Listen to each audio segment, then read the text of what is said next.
So what's up? So my take is about I was watching Vlad TV recently, and Lord Jamar, the rapper from the group Brand Nubian, who was real happening late '80s, '90s, whatnot, and onward, and has done acting and various things. Brought up an interesting topic, and the topic was on Vlad: do white rappers are white rappers guests of hip hop? And my thought, my personal opinion, yes, they are because it was a black art form, basically. You know, Kool Herc started it back in the early '70s, but you can go to the Lost Poets and Gilside Heron.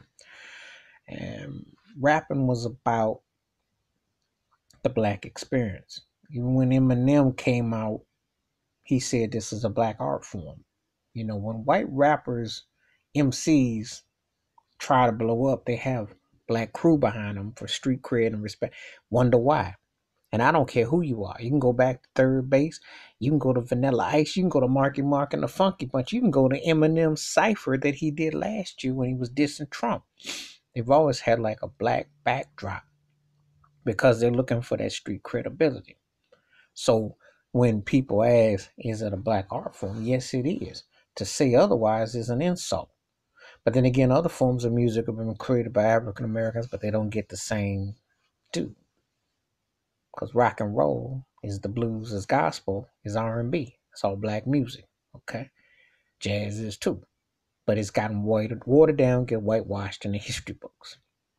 So they are guests. Macklemore is a guest to it because he's trying to appeal to the culture as Eminem was. And not saying that cats can't spit, they ain't got no lingo, they ain't got no skill set. Because to be credible, unless you're going to end up like Vanilla Ice or something, and Ice could dance.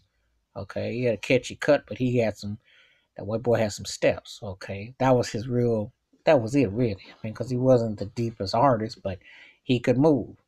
But the bottom line is, you know, yeah, you're a guest because you're trying to appeal to the African American black community and audience to buy your product. Think about that for a moment. You know, so it's like, okay, so this is what you're appealing to. So to sit there and say otherwise is wrong. And didn't that Eminem, we know he had a record out before, didn't he, when he signed with Interscope and he got with Aftermath? Was he not aligned with Dr. Dre in that car ride for the first two or three records and videos and stuff? Yes, he was. So, and I wouldn't care if Eminem did try to come at me because I'd like shut it down because let's be realistic.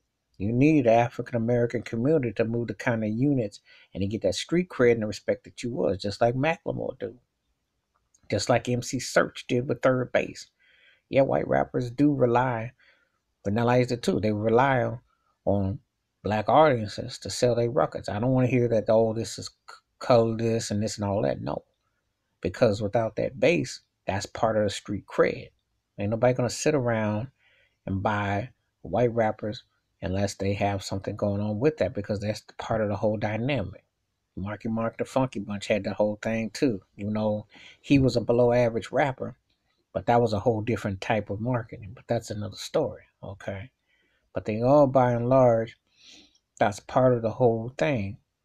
You know, Points Malone, all the cast that out, whatnot, they all have like an agenda to appeal to the urban market, which is code black.